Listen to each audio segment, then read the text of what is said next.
Hello, everybody. Welcome to the Radical Candor podcast / LinkedIn Live. With us is, with Jason and me, I'm Kim Scott, is Jason, you want to say hi? Sure, I'm Jason. And with us is Andrew Palmer, who is the host of Boss Class podcast and a columnist at The Economist. He writes one of my favorite columns called Bartleby. I think not, about a rebellion. So I would love to welcome you, Andrew. Thanks for joining us. Thank you, Kim. Hi, Jason. Very nice to be here. Great to have you. So tell our listeners about Boss Class. I love this idea. I love the name. I love what you're doing. So tell everybody about it. Well, that's really kind. So the podcast has a simple goal, I think. At least it's easy to say, slightly harder to deliver on, which is how to make people a better manager. So the genesis of it is lots of people find themselves in positions where they're managing other people. They don't necessarily know what they're doing. So here in the UK, where I'm talking from, it's like 80% of managers get no training at all. They're just dumped in the position. And secondly, they are often promoted without any desire or aptitude for management. It's just a byproduct of them being good at something else. And so the research suggests that, you can be good at one thing that's probably bad for your future subordinates.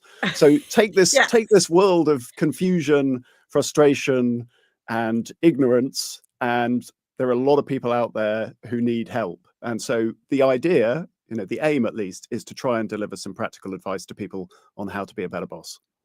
I love this. It resonates so much. This is exactly why I wrote the book, Radical Candor. When I first became a leader, I was at a startup that I had co-founded. And all of a sudden, I was not only just a manager for the first time, but the CEO. And a friend of mine put it to me this way. She said, Kim, you hate the man. And now you are the man. And you're not a man. This is very complicated. So I wish I could have listened to your podcast back then or read my book back then. There were a lot of struggles. Yeah, totally right. So as British people would probably express that slightly differently, but I think the sentiment is exactly the same. It's like, I'm in this position. How do I make it work? Yes. And go ahead, Jason, you're going to say something. I was just curious. One of the things that I think we find challenging or inconsistent is even the definition of like, what is a boss? What does a boss do? And I think if you combine a lack of training and a lack of a definition of what a boss is supposed to do, it makes it really difficult for people who are thrust into that position to be successful. Completely right. And of course, there are different levels of bosses. So, you might be a junior level boss, middle manager, and then you're suddenly making a leap to leadership, which is an entirely different set of challenges. Although I think our kind of bias is to think of the difference between leader and manager as being potentially over-egged. To be a good leader, I 100% agree. You've still got to be a good. Yeah, exactly. So both things, you've got to be good at both. Yes.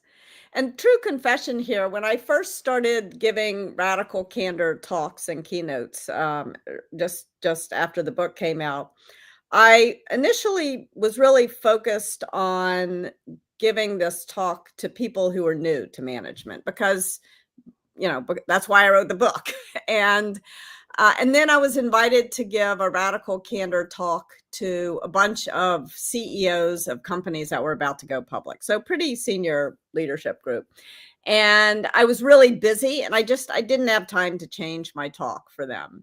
And I felt a little, I was a little scared because I was giving this talk that I had designed for new managers to these. And I was afraid they were going to attack me for it. And the very first question in the Q&A was, well, we know you wrote this talk for us, these senior leaders, but how do you explain this to our junior people? Mm-hmm. And so I feel like the core aspects of management actually are very much the same, whether you're a brand new manager or the CEO. It's about creating a culture of feedback, about building great teams, and about delivering results. How do you feel about that? Like, how do you define what managers do? Yeah, I would agree with that. I would just add into your sort of definitions there. Obviously, the differences between very large and very small companies are huge. So there are some places where you've got, training, you've got colleges, you have the ability to learn from people who are doing it alongside you. There's much less support, certainly in the UK, but I suspect in the US too, for managers in smaller companies, and they're looking for help. I mean, the definition of management is a difficult one, but I like one which Reid Hoffman gave to us in the first season of Boss Class, which was that it was a combination of poetry and prose. So it was the ability to inspire people, to set out a vision, to motivate, and at a very high level kind of get people coordinated behind where you want the organization to go. And then the prose is, what are the processes, the organizational rhythms that enable you to get there? I thought that conjured up something nice about the complexity of it, but also this is not just a kind of boring in the weeds mundane stuff. This is very human as well. And someone who can do that well at the same time is rare, and you can get better at it, but it's difficult. Yes, I love that definition. And this also speaks to what you were talking about before, where management and leadership are forehand and backhand. You have to be able to do both from the very, very beginning. It's not like, this is the struggle I had anyway with figuring out what word to use to talk about it, is that very often a manager is viewed as someone who is petty and not innovative and kind of a paper pusher. And that's unfair to managers. And leaders are often viewed as, bloviating bullshitters who don't really do anything. And that also is unfair to leaders. And I like the poetry and the combination of poetry and prose. You got to do both. We tried to have a little bit of empathy for the manager, and more than a little bit actually, but a lot. You're dedicated to them. These are people who are in a difficult position, especially if they're not being supported, but they're a really important aspect of an organization too. So at least middle management is a curse word in some organizations, but they hold things together. They are the people who translate strategy downwards, who get customer feedback and put it up the organization. So if they do it well, the whole place sings. Yeah, and if they do it badly, it does the opposite. Whatever the opposite of singing is, but that's something. A couple of words came to mind, but I decided not to use them. Very good. I'm curious, what is the question you find yourself answering most often, or what's the flavor of question you find yourself answering most often for these middle managers who might not have support? So it's a broad range. I mean, I should say that my kind of lot of what I come up with in the columns is sort of born of my own frustration. So it's a little window on life generally. But the kind of questions that come up tend to be a little more in the weeds. So things like, how do I manage the flood of email? How do I bring together people in a meeting in a way that's effective?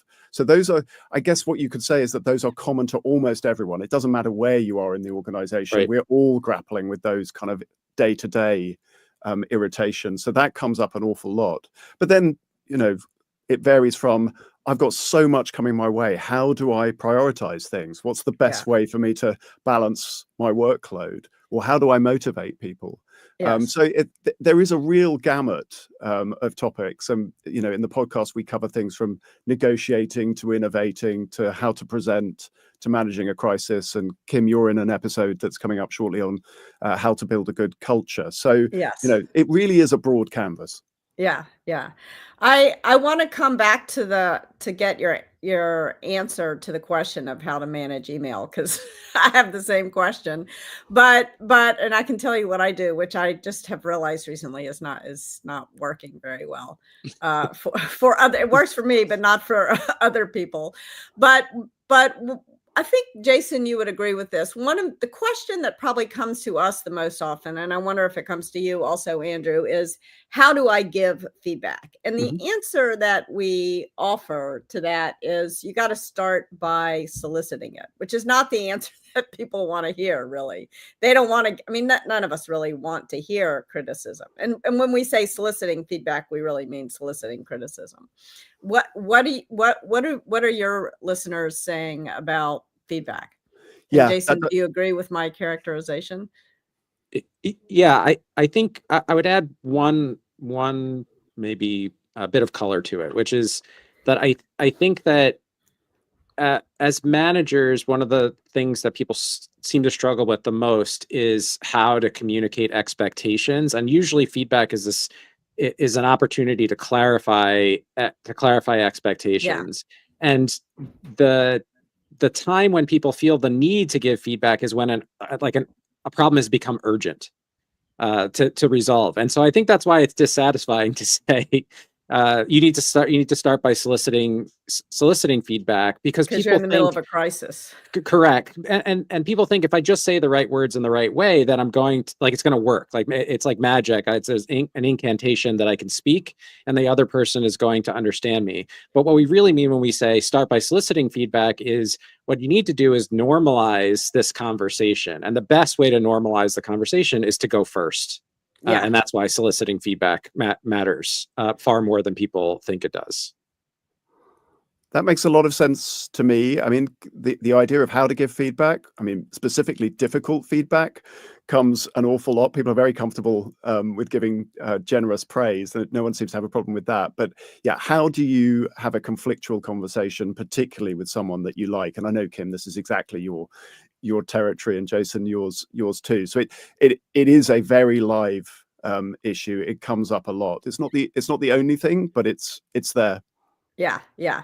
And I think also another issue that a lot of managers, both senior leaders and new leaders, have is that they think that giving praise is actually really easy. But in fact, you can go badly wrong. Like one of our small tips is, if it's something you would say to your dog, it's not good praise.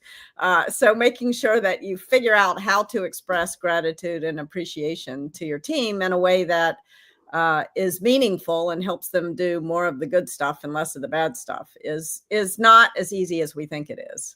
And I remember when we talked before, Kim, you also warned against the sandwich technique, which is probably the only thing that people know to do. So that was useful advice. Yeah.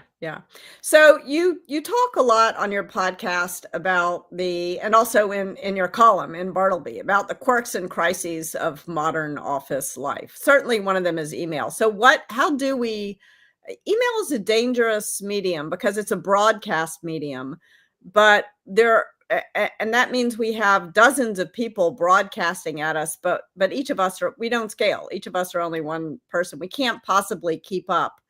And then people try to deal with that by also having Slack channel, and also and now now it just compounds the problem. So what is the answer? I mean, I wish I could just tell you. This is a person who has 220,000 emails in their email inbox. I looked at it recently, so I am not a person who's cracked this, but it looks like there are two broad ways to think about this problem of email overload. One is time boxing, and this is the Cal Newport sort of way of thinking about it. So you are very disciplined in ordering your day so that you only look at email in certain chunks of the day. And there's another book on this called Ping that came out recently, same kind of advice. So, look at it for an hour in the morning, hour at lunchtime, hour at the end of the day. But that's too much time. That's 3 hours a day on email. I think the argument. Ridiculous. Well, it depends how much you get. It's in combination with the second tactic. Yes. So I'll come back to that. But I do think that is better than constantly context switching. 100%. So 100%. if you've got a choice, sticking to rigid time zones or time batching is useful. The second bit is to be very disciplined in how you respond to particular types of messages. So we've got a little bit of back and forth with readers on this, and if there is a consistent theme to kind of the practices of our subscribers, it's be really, really brutal in terms of only respond to things that require action. So if you're CC'd, don't do anything. If someone doesn't come back to you, then it's not that important. Those kinds of ways of thinking it through. So I guess if you limit yourself to a particular time, limit yourself to the things that you absolutely have to respond to. It's a path through. but it doesn't stop things coming in. Yes. Yeah. And it doesn't stop. So you've actually given me my answer. So I time box, but I only give it 20 minutes in the morning and 20 minutes at night. And therefore I miss a lot of emails. And what I have been saying actually for the last 2 decades of my life is I've been asking the people around me to extend a little bit of grace to each other. We're all going to miss some emails. I'm not going to yell at you. If you miss my email, you don't yell at me. If I miss your email, we're not going to hold each other to this turnaround time SLA on email. Like nobody agreed to that. And I would say overall that has been good. But in the last couple of weeks, I realized that I had missed an email from a person who I really care about. And I had missed not just one, not just two, but 3 emails. And he thought I hated him. And I feel now I'm like, oh gosh, like I'm missing something. I'm doing real damage here with my approach. So maybe the answer is I just need to give it a little more time. Yeah, but I think that process of setting expectations is clearly critical, right? I mean, if you are allowing people to understand, right, I may not get back to you quickly, or there are other people in the queue. If you can somehow communicate that, then that problems can get solved as well. By the time you get to it, it might have gone away. Yeah. The question, and this maybe Jason, you can help me with. I mean, I think the problem that a lot of people have, and certainly the problem I have, is anytime I try to like put a little footer on my email, like I can't keep up. People interpret that as an arrogant from me, like you have to answer your emails, but I'm so important, I don't have to answer my emails, which is not what I'm trying to say, but that's how it often gets interpreted. I think part of the issue is in addition to email being a broadcast medium, it's also it is a public medium, meaning you can have the arranged set of expectations with a group of people that you're close with, but it's very hard to have those expectations with people who you don't work with on a regular basis. So like you and I can understand each other, but a person emailing you who's not working with you on a regular basis doesn't know. And it's sort of interesting because if you think about what email replaced, which is sort of some combination of the memo and letter writing, both of those things had really long latency. Yeah. Like there's no expectation. And so it's so fascinating to me how the technology, like the medium becomes the message, like the immediacy of email becomes the urgency of response. Yeah. And I actually think like we're trying to work against the medium, right? Yeah. We're trying to say like there's a problem with this medium, which is that it is too easy to generate. I always think I think of this as like every email in my inbox is sort of like an egg that's waiting to hatch, and then the whatever hatches from the egg can also make it, like babies. More eggs. Yeah. And so the like if you think about it that way, it's like there's a multiplicative effect. Yeah. Like every email that gets sent, there's a multiplicative effect of like the number of steps that have to happen after that. And I do believe that the missing piece is that common understanding, the framework for saying, here's how quickly I can reasonably respond, or here's how thoroughly I can respond to your note. And Andrew, I think your guidance is really good. If you can get through your email on a regular basis, like I have found myself often writing back to someone and saying, hey, I'm not going to have time to like think about this or look at this until next week. If that's a problem, please let me know. But otherwise, like I'll get back to you as soon as I can. And that I think is received reasonably well. I think the footer thing is a little tough because it can feel impersonal, as opposed to me addressing you in the email that you sent. Yeah, but I'm not going to reply. I mean, like I just can't even that quick, sorry, I'll get to it later. Like there's one of my favorite New Yorker cartoons is this guy saying, how about Thursday? No, Thursday's out. How about never? And unfortunately, which that is my attitude, and that's why it seems arrogant. But one of the things I have come to realize is that I can either answer all my emails or spend time with my kids, and I'm going to choose my kids. I'm glad to hear that, Kim. There was a sort of moment of suspense, but you chose right. Can I just, like, on Jason's point about the medium, there's something kind of interesting as well, that it's immediate. There's an expectation of fast response, but it's still got that quality of letter writing. So a lot of the time that we waste is actually our own time composing things which are a bit epistolar. What's the word I'm trying to say? It's like an epistle. Like a letter. Yeah, exactly. So it's fine on Slack or on WhatsApp to be terse and discursive. In email, it's slightly different. It comes across differently if you're not spending time. So all of it is problematic. Yes. Yeah. And we're spending time, but maybe not quite enough time. We're writing long letters, not short letters, which take an even longer time to write. That's right. Yeah. I'm kind of curious what kind of mistakes that you feel like managers are making today. One of the things that we've talked about sort of a bit serially on the Radical Candor podcast is how overwhelmed managers feel. Like the you talk to, and it doesn't really feel overwhelmed. They actually are overwhelmed, I would say. Yeah. Yes. And so I have to believe that in part that's like a failure to sort of conceive correctly of what you're supposed to be doing, or failure to prioritize. But I'm kind of curious, like, from your perspective, do you feel like we're digging ourselves, our own graves a little bit? Part of me worries that I'm not doing or choosing the right things, and so when I feel overwhelmed, it's often because, like, I've made my own bed and now I'm being forced to sleep in it. So what are the mistakes or the common errors that you see managers make that lead to overwhelm?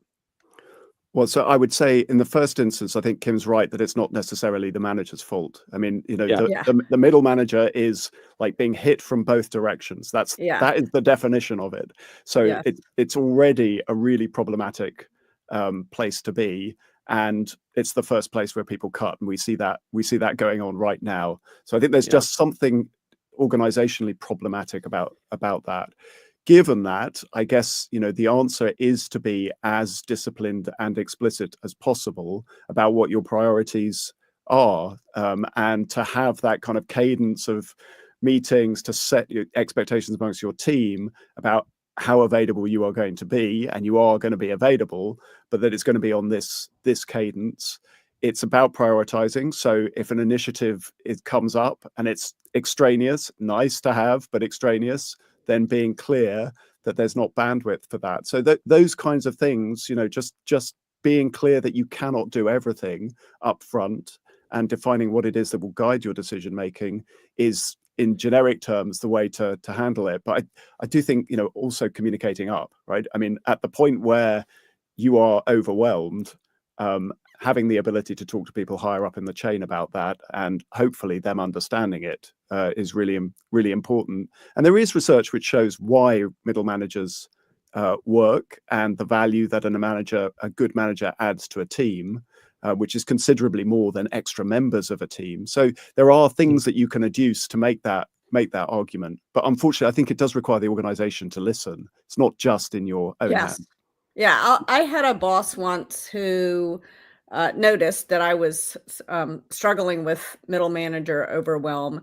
And she said, I want you to give me a list of all the things you're not going to do every week. Stop for the next couple of quarters. Stop telling me about what you are doing, and let's celebrate what you're not doing. And we called it the proactive forbearance list, because that sounded cooler than a do not do list. But that's what it was a do not do list. And a Bartleby list, right? I think not. Here are the things. And I think this is part of the answer to a question that came in from our own Radical Candor team. What if all the emails require tasks? That's when, in an ideal world, but this world is not ideal, your manager would tell you what you can stop doing, but your manager probably doesn't know all the things you're doing. So it becomes your responsibility to tell your manager what you're not going to do. And that can feel really hard. It's the job of your manager to make that a safe thing to do.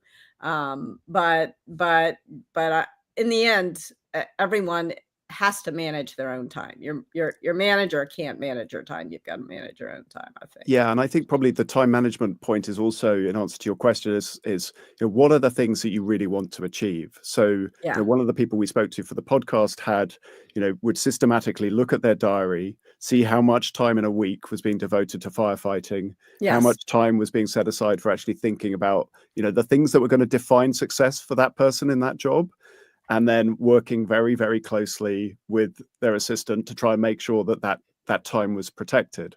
Now, some people won't have assistants. They won't have that luxury of being able to set aside time, but trying is definitely the first step. Yeah. Yeah. I mean, the thing that has helped me is to block time. Like in some senses, like retailers say, if I'm on this corner, my competitor can't be on that corner. And so I use my calendar in the same way. If I block this time to think, then I'm not going to have a meeting in that time. And I can move it, but I can't delete that meeting, so I need to make sure I have this much time. And again, it's easier for me where I am. It was very hard for me when I was first starting out in my career to do that. I wonder what this is making me think of is like, what is the checklist, the things that the pre-flight checklist for a manager who's trying to who's feeling sort of adrift, uncertain, or maybe overwhelmed? Like, what are the 2, 3, 5 things that so I think we have like one of them is making sure that you are disciplined about your time. So it's like, look at your calendar and make sure that you are blocking time for the things that are most important for you to do. Kim, you have make a list of the things that you are not going to do. Yeah. Equally important to the things that you are going to do. Are there any other sort of tips on that sort of checklist that managers might take advantage of? I mean, I would make almost everything explicit. So, what are the things that you want to get achieved in the job? And, set yourself targets, so like, a month, 6 months, a year out, so that you have something that is guiding your behavior over the longer term as well as the short term. Be explicit about how you like to work with your team. So one of the interviews we did for the pod was with Claire Hughes Johnson, who writes this manual of Claire, basically. So this is how I like to work. All of her direct reports get it. Everyone is aligned around a kind of, okay, this is how we get stuff done. And if I need to accelerate a process, this is how I go about it. So there's not that kind of opacity and confusion about like how a decision's made or how do I approach this person. So I would almost writing everything down that you think is important to the job, to the job and getting it done. Velocity of meetings. What is the pattern that you're going to say at one-to-ones, group meetings? What are you going to do in those meetings? And making that explicit. That is the best way to know yourself and what matters to you, and then the best way to get your team to align around it. And of course, I think it's important to ask everyone on your team for their operating instructions. I may be a morning person, but Jason, well, I'm not. I'm an evening person, but Jason may be a morning person. And my evening is really late for Jason because we're on different coasts. And so I've got to figure out, how to meet Jason so that I'm not meeting at a time with him that he's at his worst and I'm at my best, because that's not going to be at his worst is a thought. Yeah. I think I really love this idea of like making things explicit. I think one of the fears that at least managers that I've helped develop as like when I was a manager of managers is that, to your like the next the sort of the point of departure for this conversation is that managers are being thrust into these roles without a lot of guidance about what to do, without a lot of training about what to do, and mostly because they're good at something else. And most people who are really good at something other than management, one of the things they hate is being overmanaged, like too much structure. You know what I'm saying? Because you're if you're at the, or yes, I think both could be true, but I think it is often the case that the people who are thrust into management are the people who are like operating really well on their own, delivering amazing results for whatever it was that they were doing, probably didn't need a lot of management. And I know for like, this is true for me, it's true for a lot of the leaders and managers that I've coached, is they're afraid of putting structure into place. They're afraid of being really explicit because they feel like no one wants this. Like, why would I, you know what I'm saying? Who wants to read the manual of Claire? Is I think what goes through a lot of people who are put into a management role's head. And I think it's really counterintuitive, similar to like solicit feedback before you give it. It's like, be very explicit, be very intentional and explicit. Talk with your team, write down for your team, like how you intend to manage your time, how you intend to do these things. That structure is actually quite liberating. It's the opposite, like by like putting that, by making it explicit, you're actually creating freedom around it.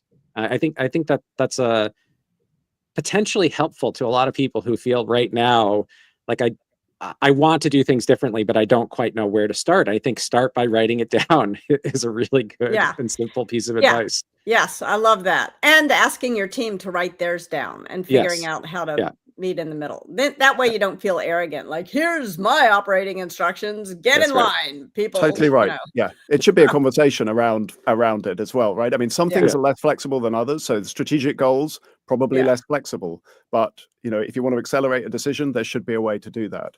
I think it's almost that mental process of writing stuff down will clarify for everyone. Yeah. And interestingly, I think the same applies actually for strategic goals, as you were saying. One of the really enlightening things that happened to me in my career was I was managing a pretty big team at Google, and one of my direct reports, Scott Sheffer, who's now leading that team, came to me and he said, "Kim, you are no longer in charge of writing our goals. And neither am I. I'm pushing it down into the people who are actually doing the work, are going to write the goals. We're going to have bottoms up goals." And this was very scary for me. I was resistant to this idea, but he had earned my trust. So I said, all right, let's try it. And they came up with goals that were much more aggressive than I would have dared imposed upon them. And they were more motivated by the goals because they had come up with them. And so we wound up getting a lot more done that way than if I had written down, here is what, telling people what to do doesn't work, is a core theme of, I think, your podcast and ours. That reminds me of a conversation we had with Supercell, which is a mobile games company in Finland. It makes games like Clash of Clans and Heyday. It's a very radically decentralized place. So the games teams basically control their own destiny in ways which are quite counterintuitive. So one of them, for example, has moved out of the main building, has its own office, and the CEO doesn't even have a key. He can't get in. So it's very, very, very autonomous. And one thing that they can do is they can kill a game before it's released. So you could have a team that's worked on a game. It's like a Kanban system. Yeah, like on an assembly line. Right, but they can work for years and then decide, actually, this is not good enough. And choose not to release it. And you kind of think, well, that's not going to work, right? There's these people who have devoted years to it. Yeah. Why are they going to kill their own babies? And actually, they do. They're proud enough of the work. There are levels of transparency that show kind of like if you're spending a lot of company money relative to other games teams. So there are some sort of disciplining mechanisms there. But trusting the team to make the right decision has paid off for that company. Amazing. I love that. I love that example. Yeah, I think the idea of creating a culture where the expectation is that you are your harshest critic, right? Like you have the power to stop. Like I actually think that that's really helpful. There's so many people who are waiting. The dead man walking syndrome that happens, where it's like a person is working on a project that is, has become a death march, where it's like, it's clearly going nowhere. And everybody's sort of looking at each other being like, is someone going to stop this? Like the idea of liberating people to actually say, no, that it's your responsibility to say it's time to stop. That I think can be incredibly empowering for people. Can I ask you guys a question? Is that allowed in this? Yeah, it's on. Yeah. Everything's allowed. It's radical candor. I know, right? Exactly. So, I guess one question is, like, as you assume more power as a result of having success in prior bits of your career, your propensity to kind of reflect on yourself, to think about the ways in which you might be wrong, you might want to delegate, that sort of goes down. Power is corrupting. So what in your experience prevents people from sort of becoming less and less good as they become more and more successful at reflecting on themselves, at taking advice, and all of the things that we've been talking about? Well, as a practical matter, very few things stop power from corrupting, unfortunately. But here are the things we recommend. But that should happen in an ideal world, in an ideal company. But these things, unfortunately, pretty rarely do happen. I think that the most important thing that leaders can do to prevent power from corrupting their organizations and themselves is put in place checks and balances. Like, this is not a new idea. This is very foundational. As Americans, we were taught about the importance of checks and balances from a young age. And I think in general right now in the world, checks and balances are they're creaking. In fact, there's increasingly people, particularly in tech in Silicon Valley, where I am, who are saying, "Oh, forget it. The answer is to give me unchecked authority so that I can do whatever the hell I want, and then everything will be great." And that is something that we couldn't disagree with more vehemently.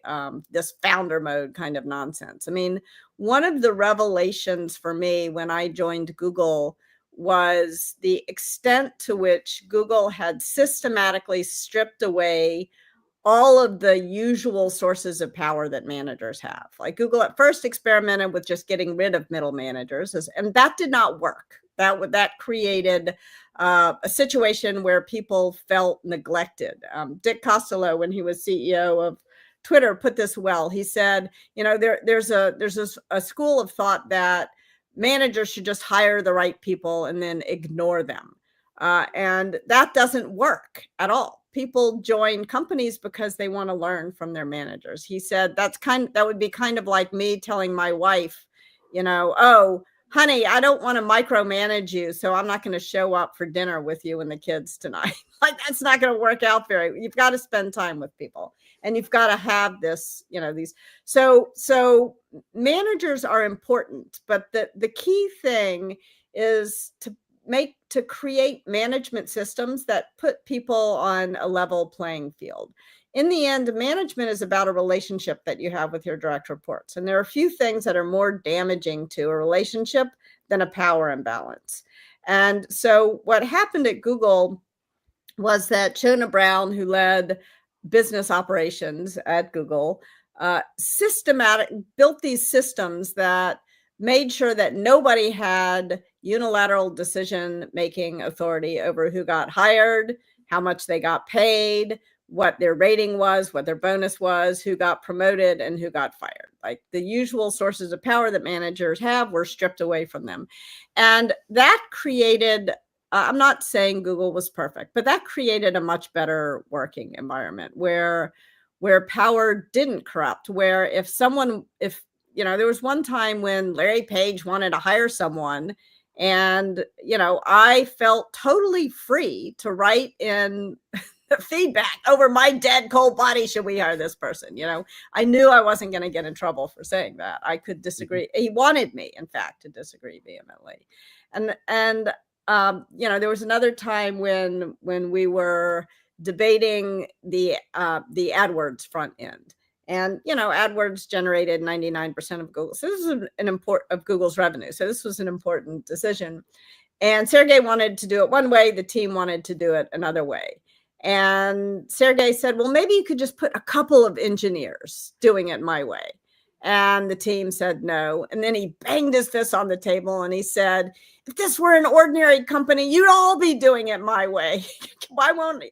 And he still didn't get his way. And you could see in the end, he was partly frustrated, like, as any human being. We all want to get our way. And at the same time, at a meta level, he was proud. and happy. It's like, I've built an organization that will push back on me. And that was, I don't know, I found that inspiring. I loved that about working at Google. Yeah, I think the corrupting influence of power is hard to avoid. I'll say one other thing. There's another group of people who are aware that as they have become, gained responsibility or sort of organizational authority, that they sort of become a person they don't recognize and don't like very much. Yes. And I talk to a lot of, like, as a coach, I talk to people who are in this position quite frequently, and they're just sort of like, and part of it is I think reminding people that being a leader, like, it is in no one's job description to be perfect or omniscient. Yes.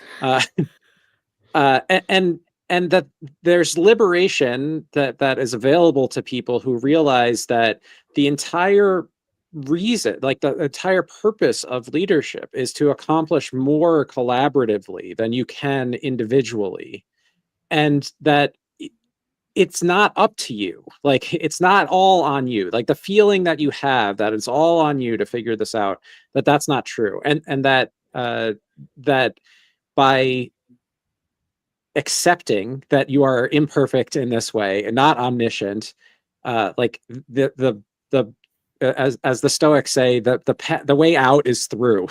Yeah. Is to actually, like, to really do the job of leadership and lean on your team to get them to help you execute, and that the things that we fear, which is like giving credit to my team is somehow going to make me look weak. If the reverse is true, by giving credit to your team, you look relaxed in your authority. You look confident in your authority. These perceptions that we have to project, like, strength through, like, our individual decision making as opposed to strength through our collective power of collaboration. It's just a false dichotomy. It's a false choice that people feel forced to make. And when you remind people that the whole reason that you're doing this is because your team is more capable collectively than you are individually, it often frees people up to approach the work in a different way. And laying the power down is actually the best tool that they have to stop being the person they don't recognize and don't like very much. Yeah. And at the same time, the more power you get, the harder it is to lay it down. I can Of imagine there's a course. bunch of people saying, and where is Google on power today? They have too much of it, frankly, as do all the big tech platforms. So I don't know, Andrew, what is your answer? How do we prevent power from corrupting people? That's really problematic. I mean, I like a lot of what you've been saying. I guess there's a sort of combination of organizational and individual solutions there. So organizationally, obviously, right at the top of the organization, you want the board to be exercising power, and all the way down, sort of putting people in check. And there are headhunters who now explicitly say that they're after the imperfect CEO.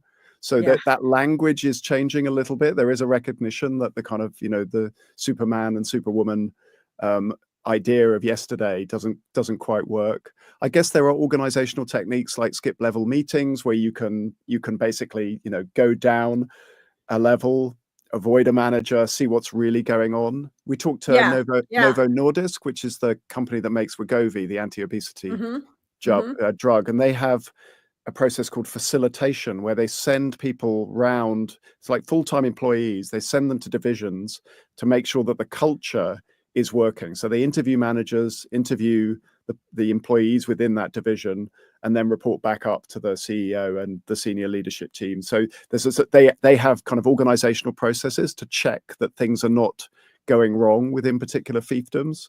And then I guess then there's, at the individual level, the self-interest of, like, behaving badly doesn't pay off in the end. I mean, for some people, unfortunately, it does, but there is interesting research on credit, for example, giving credit.